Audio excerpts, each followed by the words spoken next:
English school of thought جسے rationalism بھی کہتے ہیں انٹرنیشنل پالیٹکس میں ایک اہم حیثیت کے طور پر مانا جاتا ہے۔ یہ پیراڈائم یہ بات کرتا ہے کہ کیوں نہ دنیا کے اندر سینس آف انٹرنیشنل سوسائٹی کو کریٹ کیا جائے common values and common concerns کے اوپر۔ وہ یہ بھی بات کرتا ہے کہ ریاستی سیاست اور بین الاقوامی سیاست کے اندر ہم آہنگی پیدا ہو۔ لیکن سوال یہ پیدا ہوتا ہے کہ اس طرح کا معاشرہ کیسے اور کیوں کر وجود میں آئے گا۔ دوسری طرف اسلام کے نظریے کے مطابق جب امام مہدی علیہ السلام تشریف لائیں گے تو دنیا امن سے پر ہو چکی ہوگی، نعمتوں سے پر ہوگی، اور ہر شخص دوسرے شخص کی مدد کرے گا اور بھائی بھائی کہہ کر پکارے گا۔ یہ بھی کیسے ممکن ہوگا؟ لیکن ہم نے دیکھا مشی کربلا میں جب عراق جانا ہوا تو ہمیں یہی ماحول نظر آیا، جہاں من و سلوہ نظر آئی، جہاں پہ فیوز نظر آئے، جہاں پہ برکات نظر آئی،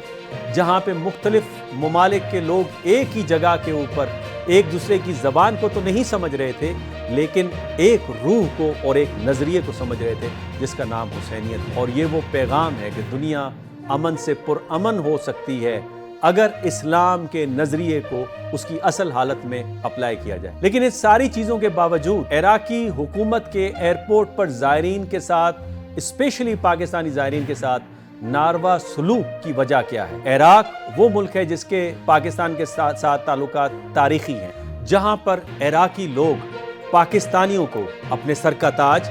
یا اپنا دل سمجھتے ہیں، پاکستانی زائرین کے ساتھ ناروا سلوک کرتے ہوئے نظر آئے۔ یہاں تک کہ بہت سارے زائرین کو یہ شکایت تھی کہ 72 اور 78 گھنٹے انہیں ایئرپورٹ پہ انتظار کروایا گیا۔ میرا بذات خود بھی یہ مشاہدہ تھا کہ 8 بجے ہماری فلائٹ بغداد ایئرپورٹ پر پہنچی اور ہمیں نکلنے کی اجازت تقریباً رات کے 3 بجے دی۔ پوچھنا چاہتا ہوں کہ جو مشکلات پیش آئی ہیں اب وہ کیوں کر پیش آئی ہیں؟ عراقی حکومت اس بات کو کیوں نہیں سمجھ پا رہی کہ پاکستانی زائرین جب آتے ہیں تو کم از کم یہ کنیکٹیوٹی کا ایک باعث بن رہا ہے، اور بہت سارے شعبے ایسے ہیں جہاں میں پاکستان اور عراق ایک دوسرے کے ساتھ تعاون کر سکتا ہے۔ عراق میں 2003 کے بعد بڑی کوشش یہ ہو رہی ہے کہ ایک انٹیگریشن پیدا کی جائے، لیکن وہاں پہ ریلیجیس ڈیوائیڈ ہے، وہاں پر ایتھنک ڈیوائیڈ ہے، قبائلی سسٹم ہے، وہاں پولیٹیکل ڈیوائیڈ بہت زیادہ ہے۔ پھر ان ساری ڈیوائیڈز کے اندر جو انٹرنیشنل پاورز ہیں ان کے اپنے ویسٹڈ انٹرسٹس ہیں، اور وہ بھی اپنا اپنا کام کرنے کے لیے وہاں کے معاشرے کو اس طرف نہیں جانے دے رہے جس طرف ان کو جانا چاہیے۔ ڈاکٹر صاحب لیکن اگر تو یہ صرف پاکستانیوں کے ساتھ نہیں ہوتا اور سب کے ساتھ ہوتا پھر تو سمجھ آتا تھا، لیکن فقط پاکستانیوں کے ساتھ ہونا اور بغداد میں ہونا، باقی کمیونٹیز کو چھوڑنا اور پاکستانیوں کے پاسپورٹ بھی رکھنا، جوتے بھی اتروانا، 6 7 گھنٹے بھی رکوانا، اور پھر 27-28 گھنٹے فلائٹس بھی مس کروا دینا، یہ سمجھ سے بالا تر ہے۔ ایک تو یہ کہ مشی کے روٹ پہ ہمیں ریلیجیسلی موٹیویٹڈ وہ لوگ نظر آتے ہیں جہاں پہ عرب اور عجم کی تقسیم ختم ہے،